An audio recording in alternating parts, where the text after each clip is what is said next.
You may have heard, but we're living in unprecedented times. But oh my gosh, isn't it amazing to be a part of history like this in our country? That's where this series comes in. I first became aware of the work of anti-racism at a conference in 2018, and I instantly felt drawn to it. I mean, shouldn't we all? Shouldn't we all want to live in a world that's a little less hateful, a little less prejudiced, and a whole heck of a lot less racist? I know I do. If not just for me, for my kids and their future. Join me here, and let's talk about what this actually looks like in practice, and hear from Black men and women who fight this struggle every day. Hear their stories. Let it break your heart, because it sure breaks his. Welcome to the She's Got Gumption podcast. This is We're Listening.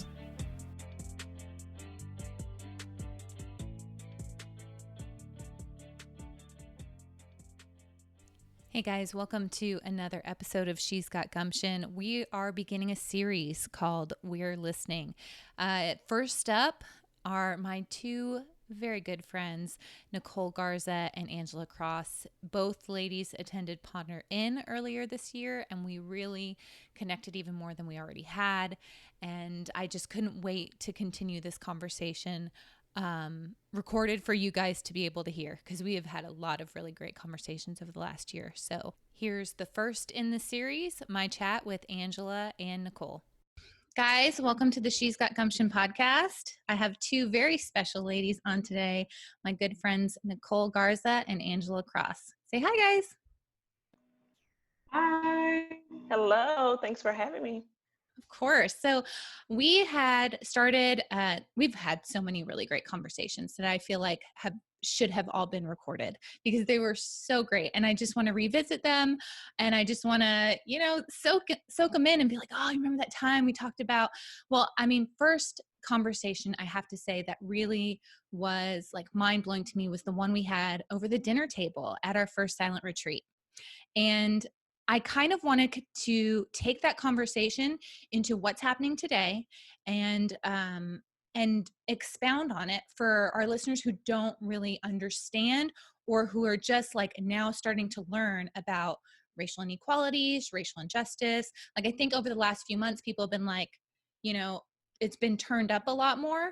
And so I want us to not get away from that or let it be turned back down, but continue this conversation towards progress and change. Okay, sounds good. Okay, so first, I'd like you guys just to give an intro about who you are. Angela, you want to go first? Sure. Hi, I am Angela Cross. I'm an educator and child advocate by day. And by night, I am the founder of Fierce Fearless Living. It's a women's empowerment organization. I am African American, and I'm excited to be here on She's Got Gumption. Thank you for the invite. It's a great conversation I'm excited to have. Well, this is your third time on the show, so third time's a charm. You're like a veteran now. We should just start our own show, but for another conversation, another day. Okay, Right. Nicole, tell us about you. My name is Nicole Garza. I am an educator and working towards being a counselor for children, really working on the advocacy piece of it, and just seeing the need for student advocacy in all students.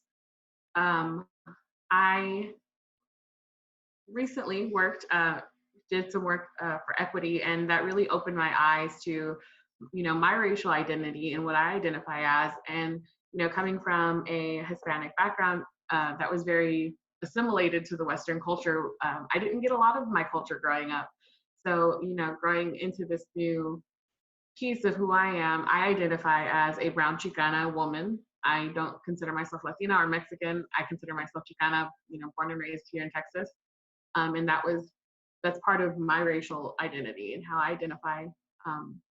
So I'm so glad to be here today. Awesome. Can you, real quick, I think for people that don't live in Texas or haven't like grown up here, can you kind of explain real quick maybe the differences because I think like overall people think, all right, great, we're supposed to say Latina or Hispanic, or not just assume that you're from Mexico and just call you Mexican, so like, can you explain like the differences in that, especially in the culture here in Texas? Yeah, absolutely. That's a really good point. I'm still learning. I know that the brown beret movement was a really big part of what the Chicanos is like, that kind of history. And I'm still learning about that myself. I'm delving into a lot of research about that and how my family came to be part of Texas. But ultimately, the Latino, Latina um, word was given to us by the government. It was a label put on us because they needed to call us something, because before then we were just kind of labeled as white. And so that was definitely something that they gave. So it's a little bit Mexican. You're just like you said, it's the assumption that because we are in Texas, the border is so close to us that everybody here must be from Mexico. And so that's definitely the difference. Is, I'm a third, fourth gen, so my ties to, my lineage are a little bit different than some people here in Texas, but definitely, for me, I used to identify as Latina, and I never really knew what that meant. So for me, really getting down to like the history of Texas and has been one of the more crucial bits for me. I love that. I love that because you're right. Like I remember, so I watched this show. It's on Netflix. I think it's hilarious. Mr. Iglesias. Anyway, so he did like they had did this whole episode on the evolution of the box, right? That you have to check, like white, non-Hispanic, white, Hispanic. He's like, first we were this, then we were this, then we, got this or whatever, this different label, and it's changed so much over the years. And they had landed on, well, this is what we identify as now as a community, Latina, Latino, Latinx, for like the whole group. And I was like, okay, that seems like for the last 30 years, we've just always said Hispanic. Is that wrong? Like what is the difference? So I love that you were able to explain kind of just the short little version of like, hey, this is totally different. This is diving in just a little bit deeper as to like not what you identify me as, but what I identify as for myself. Yeah, and just touching on the Latinx movement, that came from California, and it was another government given name, which a lot of people don't know. But the Latinx was, because a lot of people are having problems with the Latino is masculine, and so they're saying, how can you call a whole culture that's made up of both men and women? How can you call them all Latino when clearly some are women? And so it started in California, but the Latinx movement. And so I'm still learning about that one, but I'm not sure how I feel about Latinx either. It's Sure. something that it's because it came from California, so I'm not exactly like how it started, but I do know that it was a term coined by the government. So I find it very interesting that like, like here in Texas, I mean, most people just assume we're our own country. And I mean, in some ways we kind of are, right? Like we have our own language. We call people differently. Like I don't know. But I also kind of think of California that way. So when if I know something came out of California, I'm gonna be like, I'm gonna be a little bit hesitant, although I love all my people in California. But it is a different language, a different culture.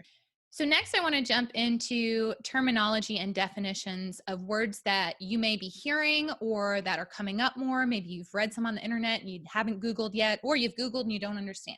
Okay, so one of the first ones, I'm going to ask the question and then you guys just jump in, and whoever wants to define it or add something to it, if you both do, one does, let's do that.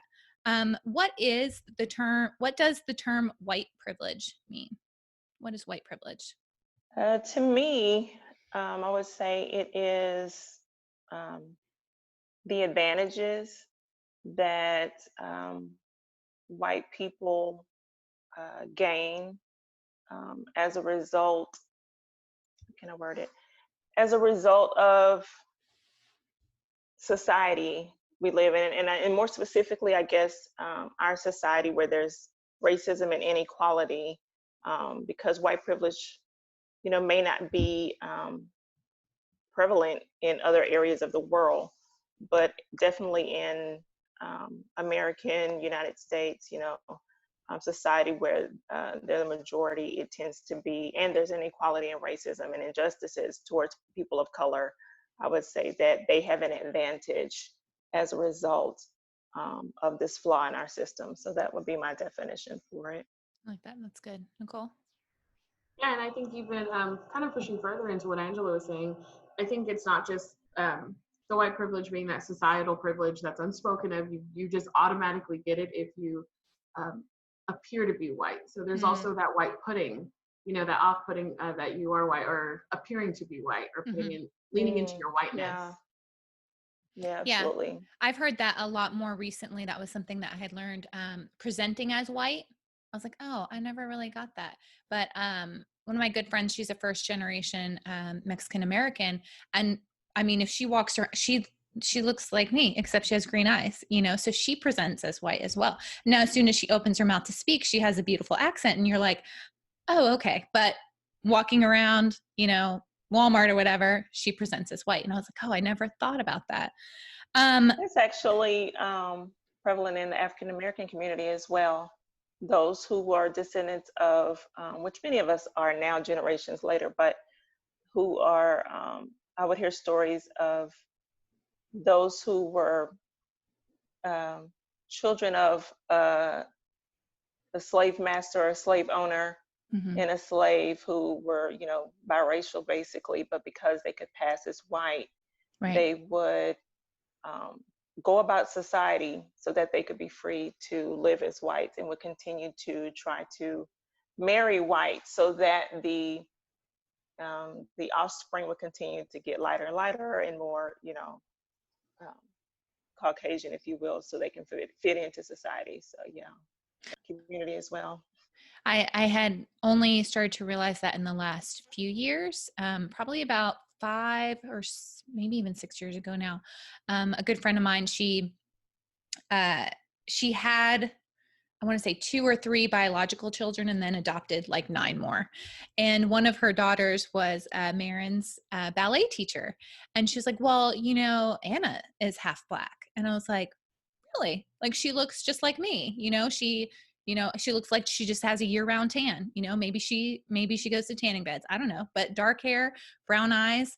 So learning about that and then putting the words together, presenting as white, like, okay, now I feel like the term whitewashing comes up to me. You know what I mean? I don't know if that's the right term or whatever, but it just when you said like they would continue to try to marry white and then continue to lighten their skin color, that's that term to me. That's what that kind of means. Would I be off in saying that, or does that sound correct? I think that it's parallel because when I think of whitewashing, I think it's any way that you try to take something and I don't know if I want to say formulate it or transform it or use it in a way to make it more Anglo or European or Caucasian. Like Um, manipulate would kind of be the word. You're manipulating it yes, to be more white. that's a great word. Because I know of people who I know of people who were white and had a black husband, but did not want to raise their children being knowledgeable of their African American or black, heritage. And so it would be like I've heard them say things like, "Oh no, you can't get braids in your hair. That's too ethnic." Um, oh no, that we're not going to listen to this type of music or whatever. That would just anything that they felt was more of black culture or black heritage. They really wanted to raise their children more accepted of the white race. Mm-hmm. Which I think, acculturation, the process of assimilating to a different culture than your own, taking Hmm. what you have and just really, um, it truly is a process of socially and psychologically changing your way of thinking Yeah, to because the I even majority. know, and again, forgive me if I say Hispanic but I know of women who speak Spanish and are, you know, uh, mother was Mexican or what have you, and did not want to be known to speak that language or would refuse. And I thought that was interesting, and I guess that would fall in that category as well. I have a lot of friends that are, first and second generation Mexican Americans as well. And they always comment on, well, I don't speak Spanish. I'm a bad Mexican. And I'm like, I don't feel like that's, that's a thing. But, maybe, I don't know, in their family, if it just wasn't spoken a lot around them, where I have another really good friend that I grew up with. She's from Brazil, and she married a man who is, he's white, Mexican, and Greek.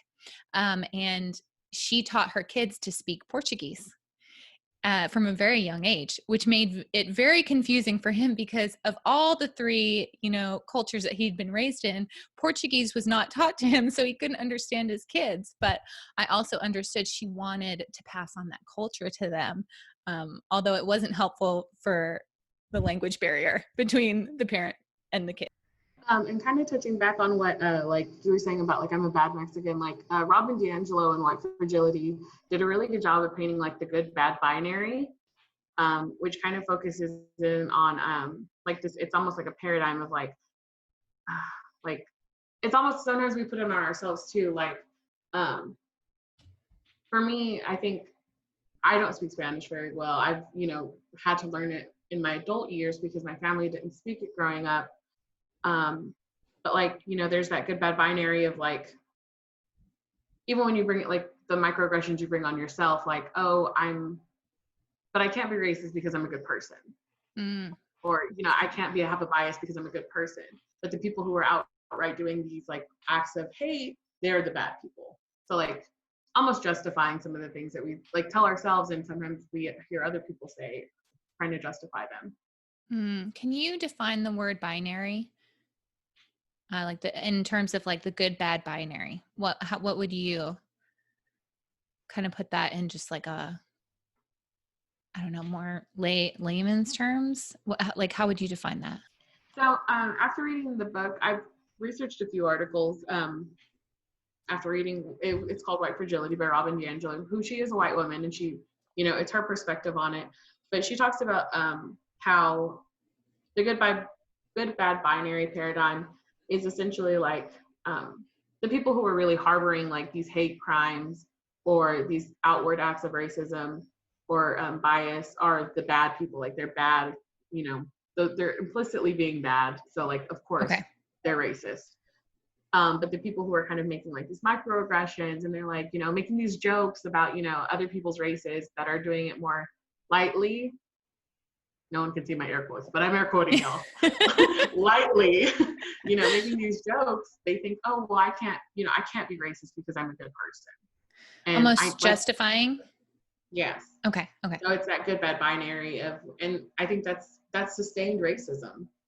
Like I can't be this because I'm a good person. Like I can just like I have a friend who's Black, or I have a friend who's Mexican, and I'm like, and we do it to ourselves sometimes. Like I catch myself doing it. And I'm like, girl. The things we put on ourselves, right? I mean, as women, as humans anyway, just like we need something else to put ourselves down. Go ahead. Right. Sorry.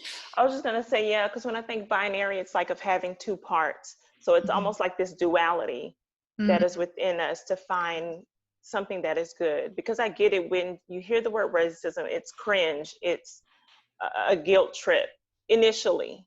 Sure. And so the first response is some response of defensiveness. And so this binary is just like, okay, well, just right off the bat, the first side of the coin is like, as she says, the most blatant, let's burn a cross, let's whatever. Right. But the flip side is that they try to find some truth into self-acceptance instead of really going deeper with the heart check of some of your, like she says, with the microaggressions and implicit biases that they have within that are just kind of more ingrained that won't be as obvious. So it's like this duality struggle within a person. I find it ironic. That's sort of like black and white thinking, right? Like it's either good or it's bad. There's no like gray or anything. Exactly. And that's not healthy for anybody. It's definitely not healthy to move a society forward either. One of the questions, I love what you brought up, Angela, earlier. I wrote down this question while you were talking through the first part, but does white privilege exist in other countries? I think it does. I've actually seen articles and various videos where there are those in Switzerland and in Finland talking about the microaggressions there, those of African descent talking about just how they deal with racism. And it's really interesting because the response is almost like shocking, because I would assume by their response that the rest of the world is like, oh my gosh, this is an American problem. Right. But it really isn't. And if you want to coin that term for other countries, I mean, I know we can just go to various countries where, you know, I would say those of European descent aren't the majority, but I know I have a friend, like, she's in the Emirati states teaching, and she talks about how your lighter uh, Emiratis, you know, they're are the more affluent, they get, you know, more privilege, if you will, than the darker, Right. uh, you know, Middle Easterns there. And so it's really just interesting. It exists, unfortunately, everywhere. There's no classism and all Right. those things, but yeah, I've seen that it exists in other countries that we think that racism may not exist, but there are those who have voiced that they've experienced it in places Sure. like Switzerland, Finland, and I'm sure many other places. Yeah, and I think the easiest, unfortunately, the easiest way to see it is in marketing and in the beauty community in other worlds. Yeah. You know, we Yeah. have this skin lightening cream. We have, you know, we only make things in 5 shades because we think lighter is prettier. And me being like, I'm a makeup junkie, like I love makeup, but like seeing that, I'm like, so, and seeing, you know, all of these commercials saying like, this isn't like, you have dark skin, here's a commercial to lighten your skin, or here's a commercial to make yourself look this way. And it is more of that, you know, colorism of like, lighter is prettier. And even within, you know, subcultures, so like within the Latino, Latinx community, Chicano, whatever you want to call it, there's that, you know, the oh, well, you're lucky your baby wasn't born dark. And I'm like, Gosh. like, it makes me look around and I'm like, does no one else see what's wrong with that statement? Right. Right. No, you're lucky your baby was born beautiful. Okay. And all babies are born beautiful, no matter what they look like. So, I think one of the most, if I can say this real quickly, one of the most frustrating things for me about racism isn't so much really what everyone else is doing, but it is the psychological impact that it has on the people, on the oppressed. Because I look at whether it's the, you know, Latin community or the, you know, African American community, you see within your own subculture that everyone begins to compete against each other to be accepted by those who oppress us. right. Right. And then you lose your culture in that over time. You lose your you know, your pride of your culture, you know, self-love in many ways. I know in the African American community, because you couldn't get a job back in the, you know, 30s, 40s, 50s unless your hair was straight. Like, you know, afros were viewed as more militant hairstyle. And again, these standards are set by, you know, white culture. And so it's almost like you see a diluting of, you know, your African heritage within your culture, or Mexican heritage, or, you know, whatever heritage, trying to meet these standards, as she says, to have the right beauty products or the right look, you know, with whether it's hair, fashion, even in how we lived. You know, you fought to go live in certain areas in the neighborhood, even though you were rejected, just to, again, be validated by someone who oppresses you. And I think that's just really unfortunate. And I think why, no matter what culture you're in, like I said, as an educator, I really try to instill in my children, my biological children, as well as my students, that it's very important to know your own culture. You know, unfortunately, here in America, we think that American culture is white culture. Right.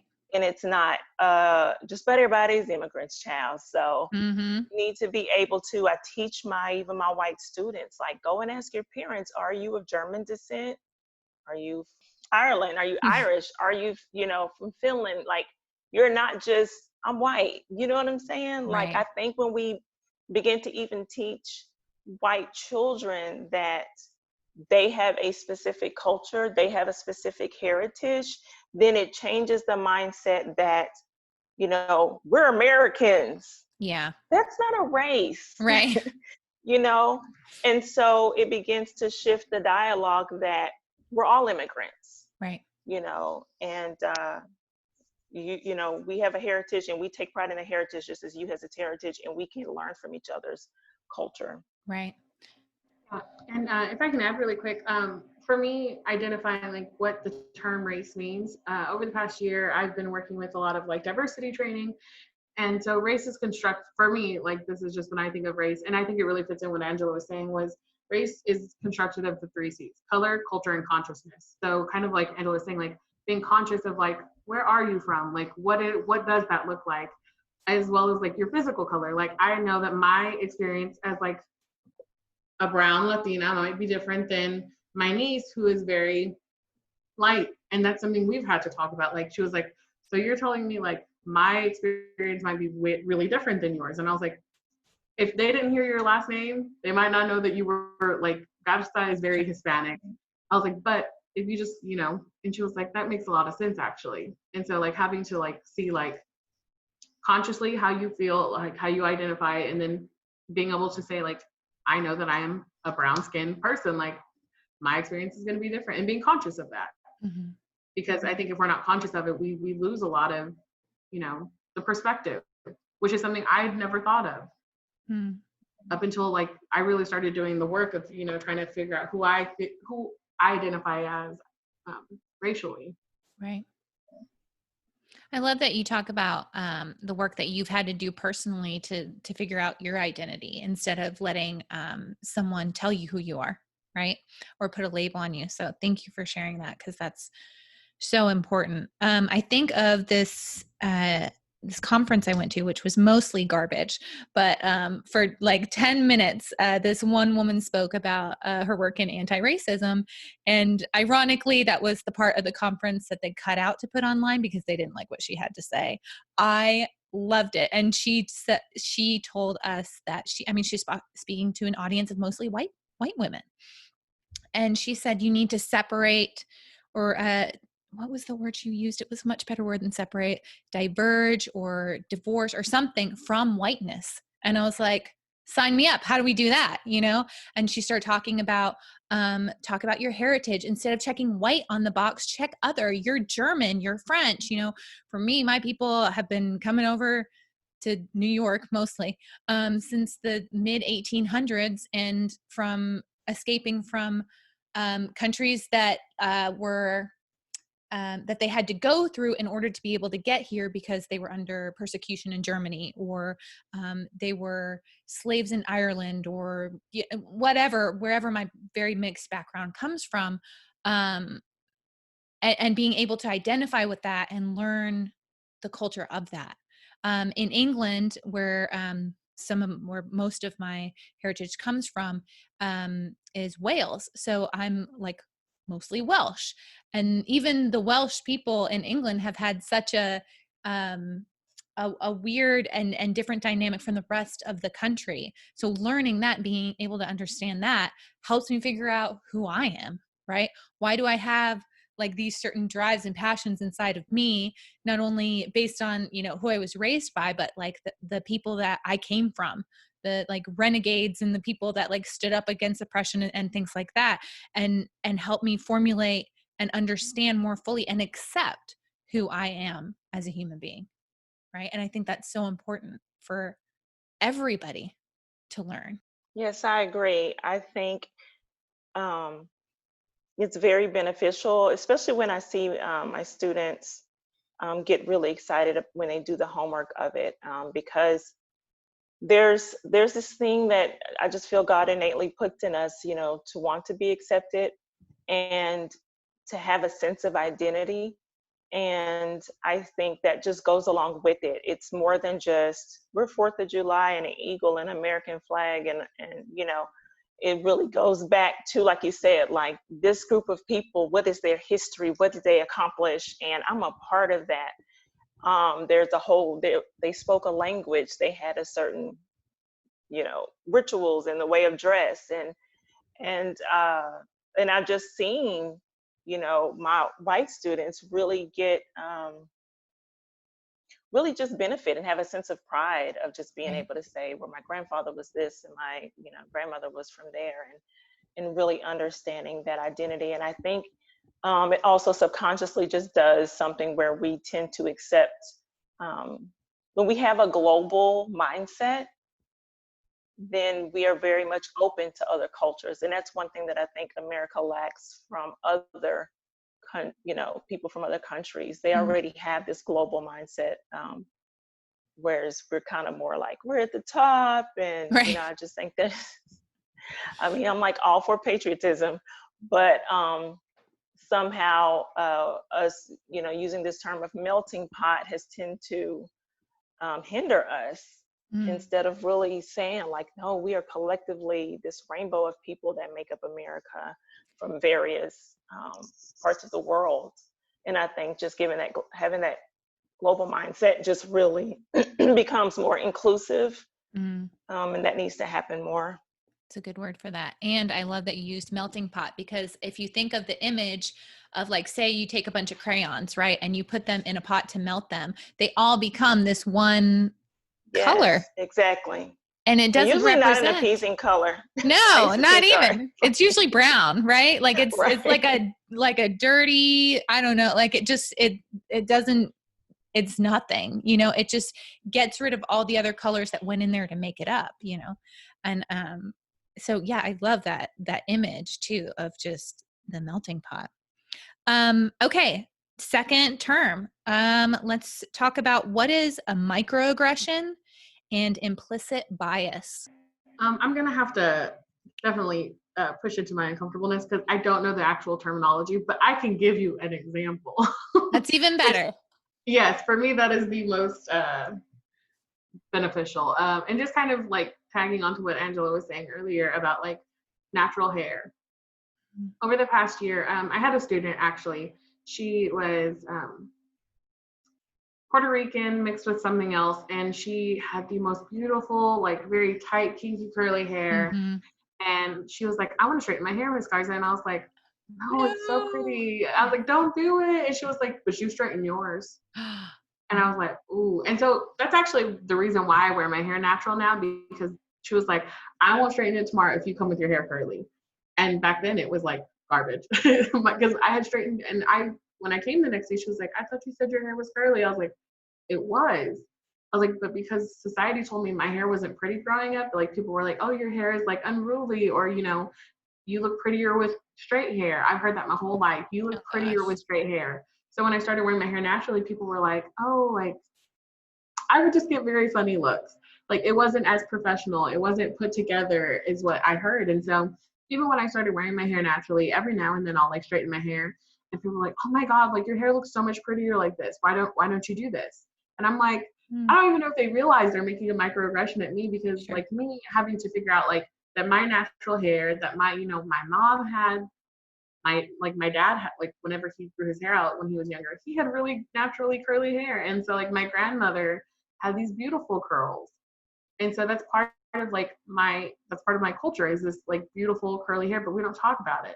And so when I hear people like, oh, well, why don't you wear your hair straight anymore? And I'm like, because this is pretty. Like if I was going to curl my hair, it was going to look exactly the same way. It was just going to be a little bit more quote unquote polished.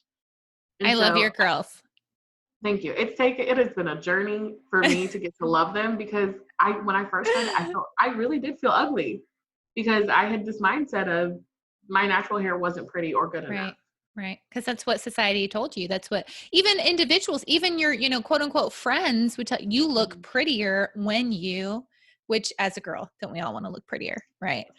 But I feel like we've been on this hair journey together, because Nicole used to send me Marco Polos in the morning of her doing her hair with the curls. And I'm like, see, she'd be like, it looks okay today. And I'm like, no, it looks adorable every day. I love it. It's part of your personality.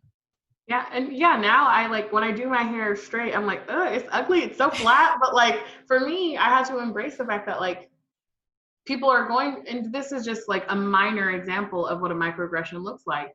Mm. But like, oh, you looked better when you presented this way. And for me, that was presenting white. Sure. Even when I went in for my interview for an administrative job, I straightened my hair. And I was like, why did I feel the need to straighten my hair? Yeah, been there. Wow. I want to say the terminology, I believe it's like for microaggression, it is your verbal and nonverbal, whether intentional or unintentional, negative communication towards a group of people who are oppressed or marginalized. But the same with Nicole. Yes, in my place of work, I am the only African American, and that is tough. Yeah. And I face it constantly, and I'm so, you just get so used to it. You have to just keep it moving because, I mean, child, you be fighting them all day. But yeah, the same thing with the hair. You know, many African Americans, as you'll see, if you look in the past, you'll see more straight hair. And now those of my generation and younger are really embracing their curly hair, their kinky curly hair. And that's why you hear about the Crown Act, where they are making laws to accept kinky curly hair because it was unaccepted in the workplace, in schools. There were children who were suspended from school for wearing their own textured hair that God has given them, because European hair, straight hair, has been the standard of beauty and acceptance. And so these are just one of many of the microaggressions when it comes to beauty and what's considered civil and what's considered militant or aggressive. I remember I think I've had worn my afro, my natural hair, maybe about 9 years. I think I did it when my youngest was a baby. So almost 10 years. But I have had like every now and again I'll straighten it, you know, and it'll be like, oh, this dramatic response of just like, oh my God, I just love it when you should wear it straight all the time. And I'm just like, I should be able to wear my hair however I feel. Right. I would like to express me. Or when they see that I have an afro, because I've cut my afro really short and I've also let it grow pretty big. And, you know, people, I've had white people say, don't, just as long as you don't grow it out too big, you know, then it starts looking really crazy or just looks like you're, you know, power to the people. And I'm just like, you're like, did I need your acceptance or right? First of all, no, didn't ask. Right. Or I'll never forget, you know, a lot of Black women can have many stories, and maybe, you know, Latinas as well, of just people coming to touch your hair, wanting to just feel your hair. I remember my daughter had a teacher, and I have 2 daughters, and they wear natural hair as well. And a lot of times we'll have it braided up, or they'll just want to wear their little afros. And I remember a teacher was just like, y'all are just so precious with your fuzzy hair. I said, I'm sorry, fuzzy, as in like a bear, as in fur. Please clarify. Oh no, I'm just, sweetie, don't refer to our hair. Just either it's nice looking, you're beautiful, that would suffice. Thank you. Right. So it's like this way that they don't even know what to do with it, because again, lack of exposure for so long. You know, we have been taught that we have to be some other way. So now that when we're showing just our natural hair, we're just like, what is that? What does it feel like? What is it? It's like it's this whole object on you. Right. And so, yeah, so there are many microaggressions too. Just something as simple as, I've heard, you know, I'm a divorced single mom, and just people expect, I've had people assuming that I am on government assistance, assuming that I can't afford things, you know what I'm saying? Just look down upon because they feel I would fit a certain stereotype. You know, so there's just so many, whether it be financial, oh my gosh, you've got your master's. What a great accomplishment for someone like you. what? That's a compliment? No, Yeah. How about just what a great accomplishment, period. And the period. sentence there, because it is a Period. great accomplishment. Yes. Yes. And you shouldn't be so shocked. Right. I hear this a lot about our people. Oh my gosh, you speak so well. You speak so well. So you're assuming that As all opposed people of color have to sound uneducated and unintelligent. bad Yes. grammar. Yeah. Oh my gosh. Just I've heard it a lot. I've had to correct people that I even know, or white people that are my friends that I know their heart. But again, it's unintentional microaggressions as well. Right. So it's like you don't even realize that that's offensive, because Absolutely. you have been taught that, again, ingrained, subconsciously taught that people, persons of color, speak badly or I'm like, I know people more educated than me around certain, they may feel comfortable speaking with slang, or what I'm Right. saying. So it's like you have all that, and they don't even recognize it in their own culture, as far as just, you may say redneck, or just certain Right. terminologies used. And so it's like, but unfortunately it's just like, oh, they're a good Black person because they speak proper English. Oh my gosh. I think a lot of people don't realize, like, I mean, in both cultures is what I'm hearing. We code switch. There's language that you use in certain places, and I don't want you to hear me talking.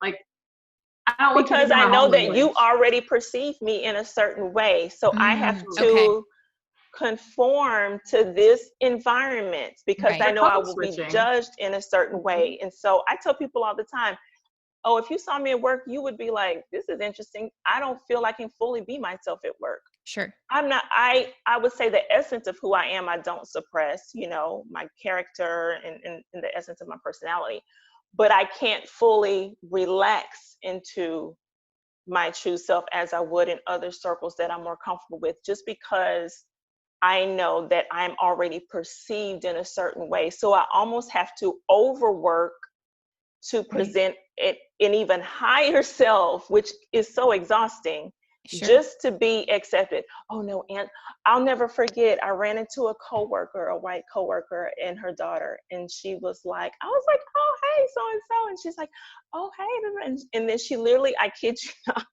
she leans over to her daughter and goes, oh, it's fine. She's a good one. We like her. Oh no. Angela, how do you not did you flip a table or something? Like what? I just said, good seeing you, and I kept it moving. It's so, listen, I grew up, let's see, even in the 80s, child, we were the only Blacks in the neighborhood. And I remember the family across the street, the house to the side, the house behind, the house a block away, all had children. And every last one of them would come. Mind you, we're mad because we had bikes and they didn't. And they would come with their sticks screaming, nigger, nigger, with putting their sticks in the spokes of our bikes to make us fall.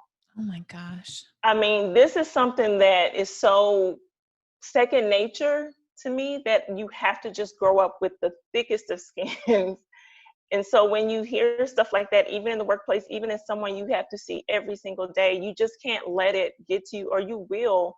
And again, that's why there's generational trauma in our community, generational, mental just issues, because of the suppressed trauma.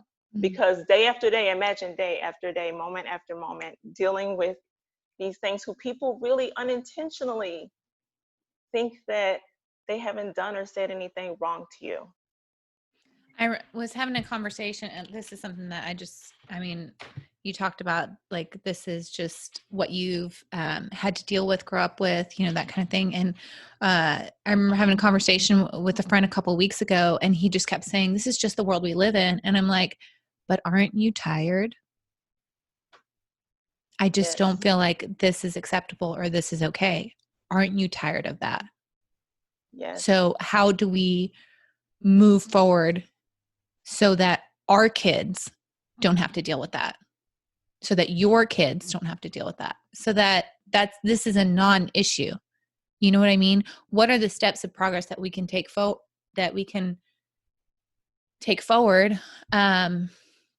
I mean, I feel like just maybe in the last few months, like we're seeing more of that revolution of like, just so that like your kids, Angela, aren't, in their 40s talking about, well, it's just the world we live in. Like that would make me sad. And I'm sure that would make you sad as well. Exactly. I would say the top 3 things that come to mind for me is awareness, self-reflection in that awareness, then education, and then speaking up. I think with awareness, that hits home. Let me check myself. Right. Do I think this way? Do I grab my purse if a Black man walks past me? Am I scared to be in a certain area? Do I automatically assume the worst of a group of people? So check the heart, the self-awareness. Right. And am I speaking in a way that this would subconsciously send a message to my children on how I feel about a group of people? Because I've heard, and when you've been in this circle of conversation where people be like, I didn't know that my mother or grandfather were racist. They've never said the word nigger or, wetback or whatever. And it's like, but it's the subconscious, the implicit biases that they have about groups of people that now that you're aware of it in your adulthood and you're like, oh, okay, I see it now. Right. And then with education, like I said, making, unfortunately, you can have conversations and all this. I mean, if you like 55 and above, look, I'm gonna just let you be. I personally give them a pass, really? Just because they're old? No, write them off. No, don't give them a pass. That's where you need to speak up. But I wouldn't put so much energy in changing or educating, because sometimes your older generations don't want to see. Because they feel like it is almost taking away of who they are and who they deem as their heritage. Your great-grandfather was a Confederate soldier and he was honorable, and it's like, it's so personal to them. Yeah. But I think in those situations you can speak up. You can at least say, I disagree. Sure. You don't have to, I personally feel we don't have to go to the mats with a senior citizen about, but you can say, I'm raising my children in a different way, so please, let's not speak this way around my children. I'm not accepting that. That's where I think you need to speak up. But any younger generation, educate, exposure, and most importantly, do life. Right. Do life with people. I've had people say, like, Angela, I've learned so much about your culture just, getting to know you. And I don't mean like you're sitting down saying, so tell me more about Malcolm X and Sojourner Truth. No, just tell me, how were you raised? What was your upbringing? What was that like? Because you'll also find that, we're not monolithic. You'll see that another Black person, we were raised completely. Somebody might have been raised in a very urban, in the Bronx, New York, and then someone else raised in a country, and so their experiences may be parallel, but still different. Right. And so I think just doing life and letting your children have real relationships with people of color and learning about foods, and the more you know about people, you won't say things like, they're just so loud, they're just so lazy, or they're so this. You'll really personally see and learn of the experiences that they are going through their day-to-day moments and day-to-day struggles. And there will be an awakening in your mind as you begin to change your perception of people. So I think, again, awareness, education, and speaking up. Yeah, that's good. And I think for me, the biggest piece of advocacy or like allyship that I can think of is absolutely the education. The education in, you can't have one friend that you go to for all of your answers, because like Angela was saying, I've lived a completely different life than some of the people in my immediate family. My sister is about your color, Wendy. And like, we have different experiences with people. And I was like, so like, that is the biggest piece. You can't just rely on one person. Like, you need to pull from multiple resources and get multiple perspectives. Sure. Because for me as a Latina, I don't know what it's like growing up as an Afro-Latina, or like, that is a whole different experience, or if you go and I don't know, like for my friends who are white, like that's something I've had to look at too. Like, I don't know what it looks like for that. Like, my experience in the exact same place a day later than you can be totally different. Right. And so, getting that education from different sources, background, people, different races is important. But especially for me, I think the biggest one that I've, in all of this time, with everything going on, is the color blindness. Yeah. And that one, I think whenever, all of the injustices that have been happening, currently in the world, that's the one that I've struggled with the most, is because it is a modern take on racism. Racism has formed into, like, I just don't see color, you're like, it's so, I've heard, oh, it's so sad, that those people, died, which I use that word loosely because sure, that's not what I believe happened. Right. And so hearing this, like, oh, well, I don't see color, or, I hear it from a lot of, in the education system, I've encountered a lot of military, and I see green. And I'm like, you don't see green, you don't see blue, like. Right. And I think it takes, for me, the biggest part of that is it takes away from the experience that person has lived. Right. Being colorblind is saying, oh, I don't see you.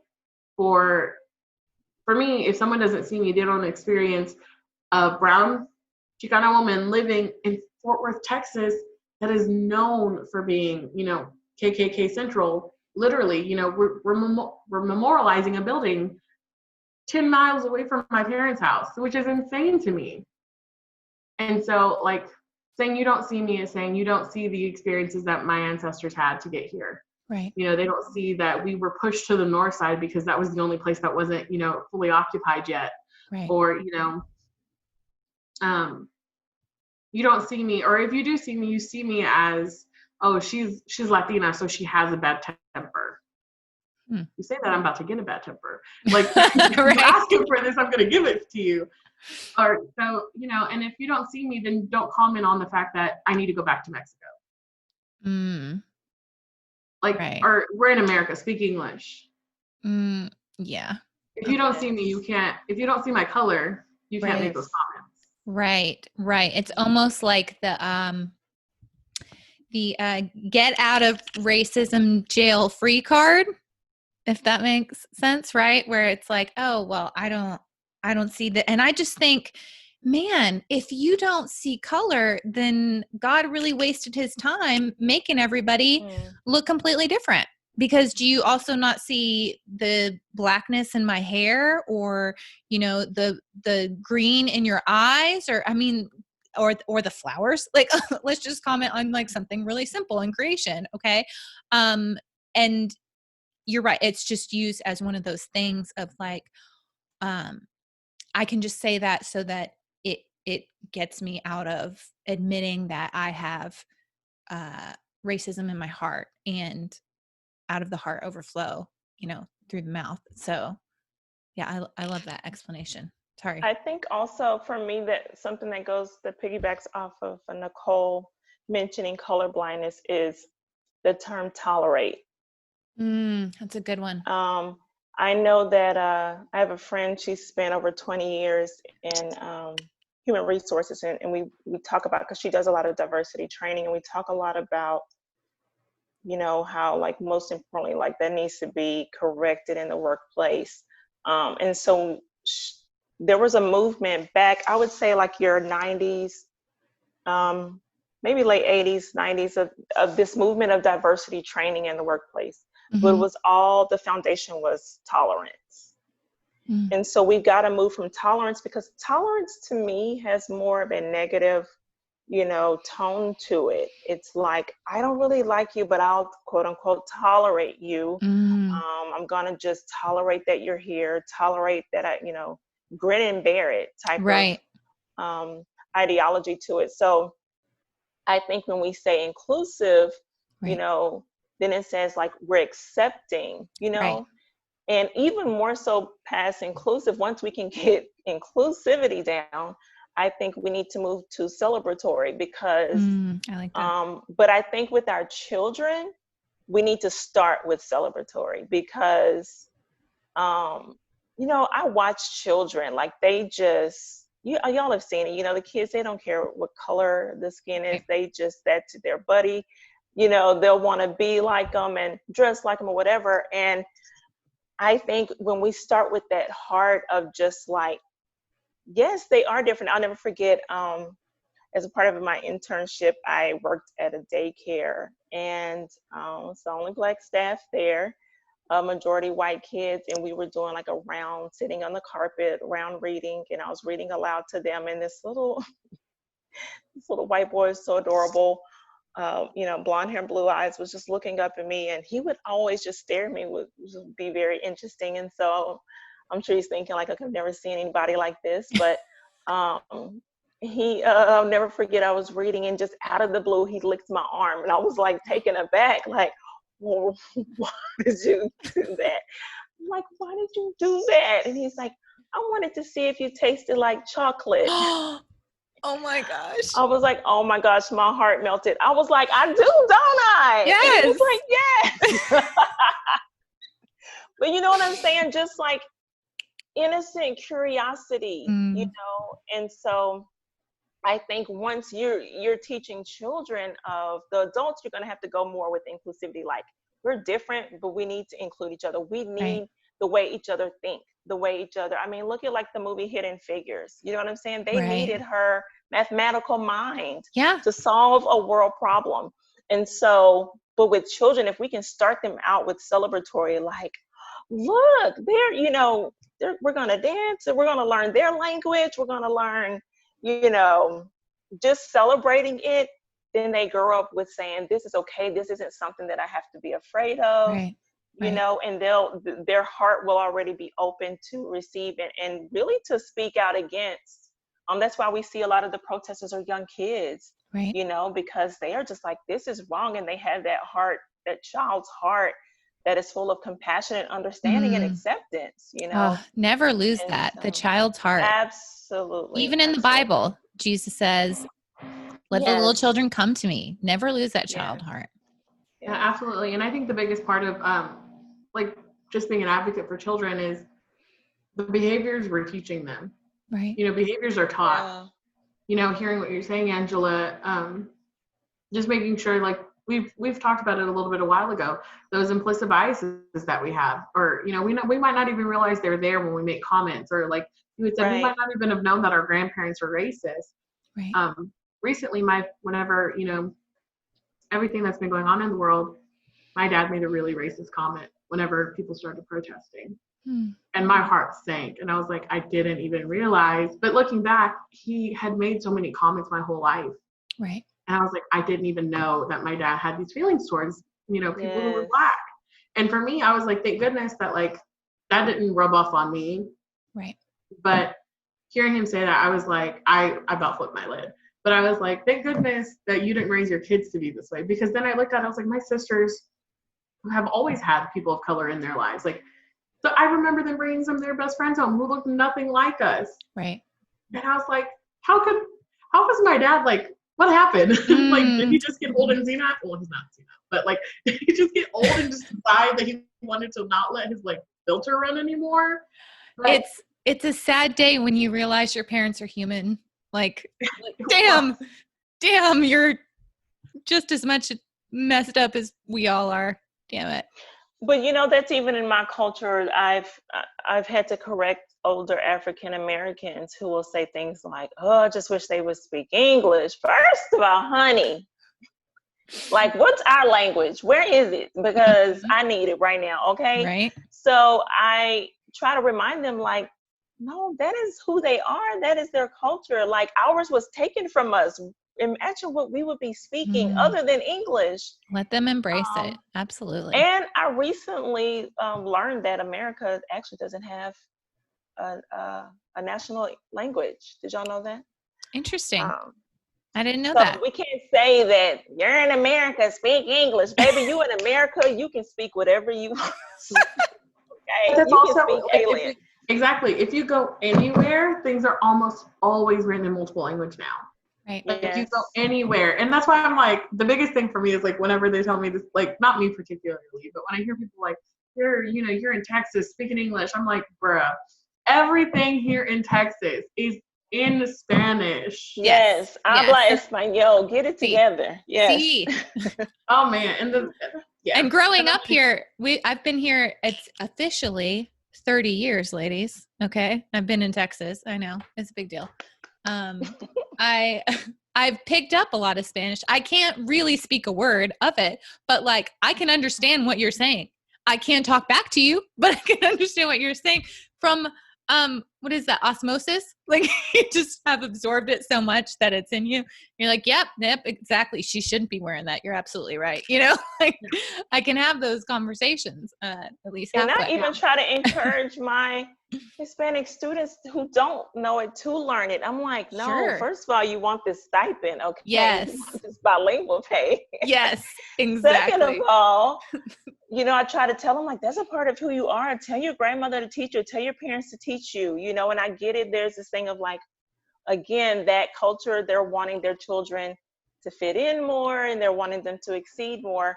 But I'm like, no, like, please embrace your language and learn it as much as you can. You know, it's a part of who you are. And I mean, it might as well be like the second, I mean, it's pretty much, especially in Texas, the dominant, Sure. you know, language more and more. So yeah, it all goes back to, you know, I always say this, and this is for a whole nother side. There's a practical side of racism and there's a spiritual side of it too. But I think it's just all about, on the spiritual side and practical, of just about identity. Yeah. Everyone wants to know where they come from, who they are, you know, so that they can move forward. And I think a lot of times with those who are oppressed, that's the first thing that the enemy does. He strips you of your identity, right? Right. Even when it isn't with racism, if you are in Christ and you find yourself off that path, you have lost your identity. You have lost who you are. And so I think that once we get back to everyone, people of color and not, then it'll be much more, you know, easy to accept and understand and appreciate, you know, one another. That's good. So That's good. Well, is there anything else that you guys want to share as we're wrapping up? What I think we've kind of touched on what we want to see, what it's important to you guys that you want to see moving forward. But is there anything else that you would love to add to this conversation? You feel like whoever's listening, whether they already have the mindset of working towards anti-racism, or they're just starting to learn something, or they have absolutely no idea, what is something that you would want to share? I think for me, the biggest piece, just in my own personal experiences of people being, you know, the systemic part of it in education, your words can tear somebody down. Right.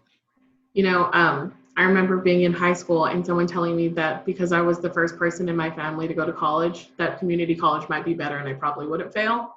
Wow. yeah, same thing happened to me. Wow. It was just mind-blowing to me. And like, thankfully I had the support that I had, and I, you know, it pushed me to go to college more. I was like, I'm prove this woman wrong, like, right. You know, but had I not been in a place where, you know, if I was questioning college, that might have completely, like, my whole world would have been different. Right. Derailed you completely.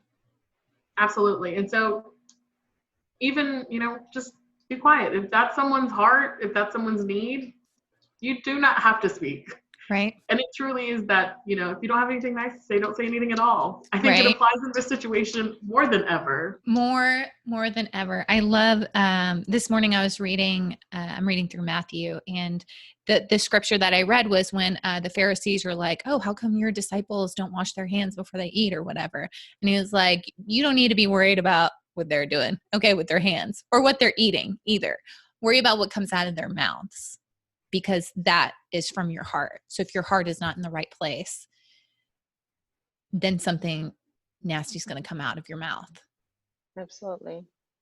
I think the last thing that I want to say about it is for everyone to realize, both people of color know this, but it's a marathon. I know there are many people who are just joining this fight, and we appreciate your zeal.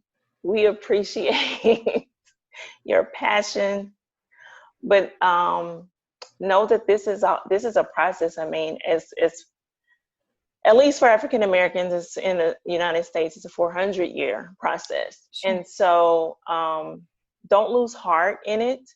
You know, keep having the conversations, keep educating yourself, keep exposing yourself and your children, keep speaking up and speaking out. I mean, I really think that's how it happens, slowly over time, one person or small groups at a time. I've had several white friends that have gotten so frustrated over just like, I give up. Girl, you give up after 2 months, girl. Right. You can't get on the bus and get off 2 stops later. Okay. That's not helping anybody. Get on the bus. Yes, Period. you can't. I'm like, girl, go back to the camp, go back to the fort, gather yourself. Okay. We're going to be out here on the front lines when you're ready to come back. Okay. This is a Forrest Gump run. Okay. Back and forth across the country. All right. Yes. Like, I'm just like, go take a moment. It's in a day trip. Breathe, get some self-care and come back, because been doing this. And, you know, I'm a part of another group that speaks on race reconciliation. And, you know, I tell them my other thing I want to say is just, let's all have some compassion, both people of color and not, because what I have learned, it's easy to be like, for people of color, we can get frustrated because this has been our fight for so long. So we look at the passion and we're just like, girl, I could have had dinner one time with your parents and told you they were racist, you know, Right. and it's like, you see just the like heartbreak and, you know, and I have to remind myself like, no, this is really hard. This is really hard to say like, wow, I have to change the way I think. I have to now realize that my parents have taught me wrong, you know, and so like that's really hard to deal with for anybody. Sure. And so I've learned to have compassion and understanding and just say, yeah, I know that this is tough, you know, imagine what I go through daily.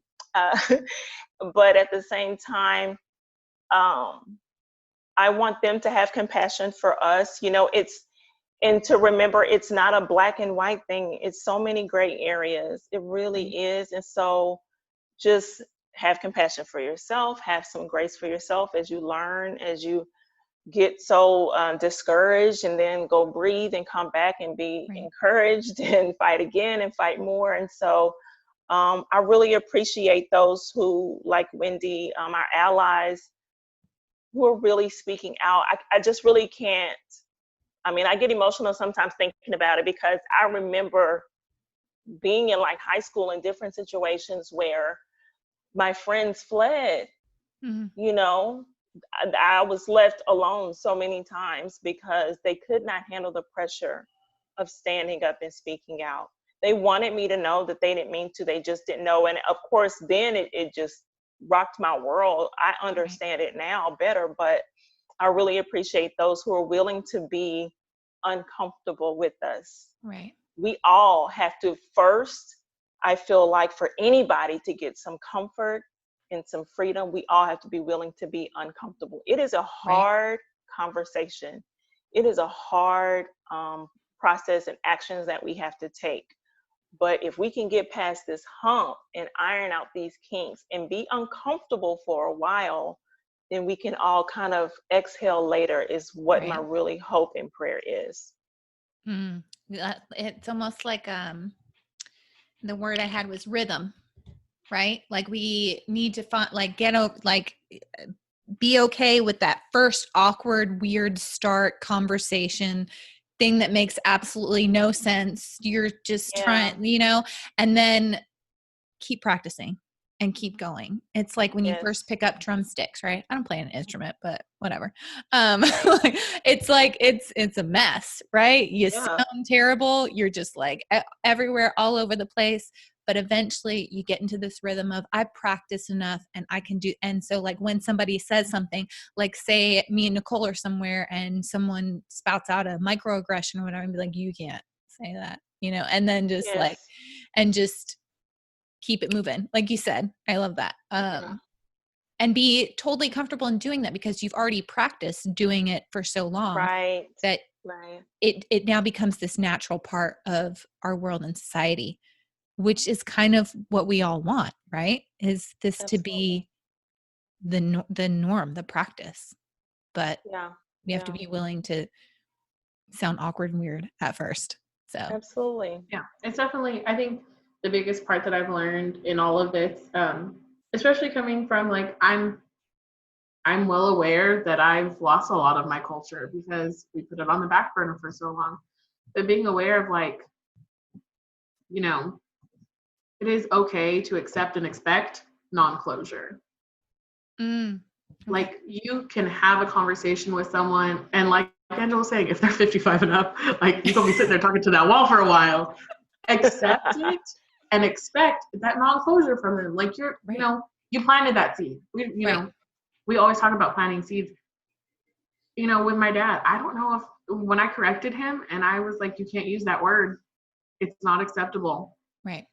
I don't know if he's, you know, he's probably still using it. But in his mind, his little girl cried about it because that was hard. Yes. Or, you know, Yes. you're making them aware, you're putting it in front of them. And whether or not anything happens, you just have to accept that it might not happen. Right. Right.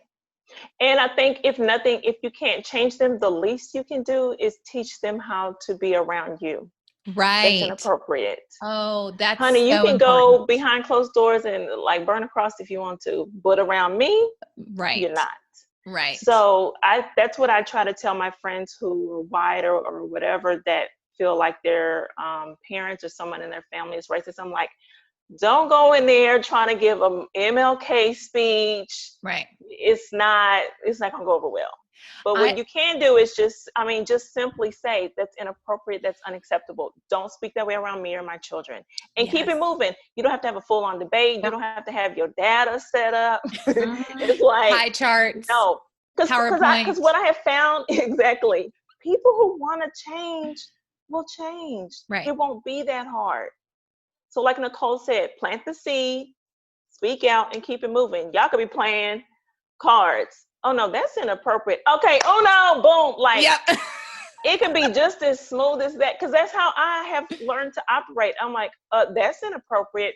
Anyway, so I'm back to the other conversation, because those are the things. It's again, I feel like if nothing else, I'm teaching you that this is how you need to behave around me. That's unacceptable around me and my children. Right. I love that you added in around my children too, because I found myself, they're always there. They're always listening. They all have eagle ears.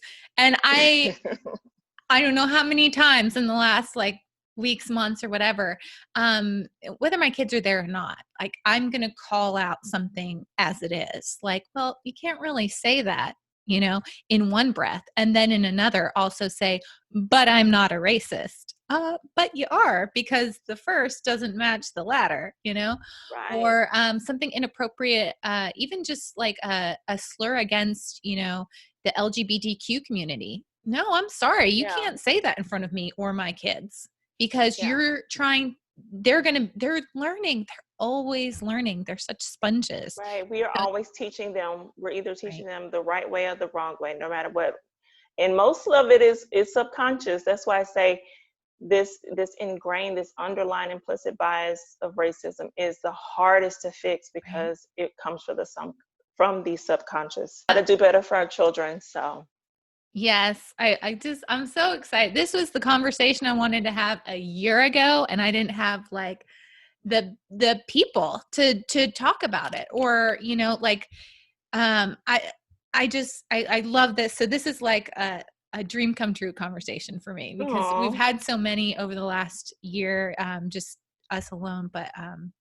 But yeah, I gotta admit, I was a little nervous, because I'm like, girl, I am not the Black spokesperson, okay? Wait, you're not? So, Angela, let's preface that. Like, I am not. I don't speak John for Lewis. I didn't march on Selma. So these are my personal experiences. And that's where I think is the most important place to start, right?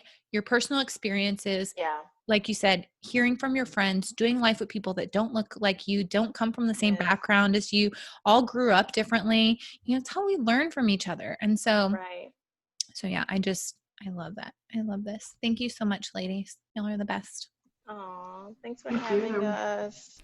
Thank you guys for sticking with us. I know that was a long conversation, but I honestly didn't want it to end. And I'm hoping to have many more over the next few weeks and months. I don't even know how long this series is going to be. Let's just say it's indefinite. We're going to do this series until we run out of people to interview. So thank you guys for tuning in. Please take what you heard and let it sink in, let it marinate for a little bit. Start that real heart work of examining yourself first instead of others and seeing where you're at. Take your temperature and see, do I agree with this? Do I not agree with this? I never ask you to agree with 100% of anything that I say. Only agree with 100% of what God says. So just take what you can from this series and let it just kind of be the aroma that you're smelling as you go about your day, your week, and over the next year, guys, because I think this is a really great conversation to have, and I think there are some really important points that we need to grasp a hold of and take with us into the next year. Oh my gosh, is anybody else ready for 2020 to be over? Like, is it December yet?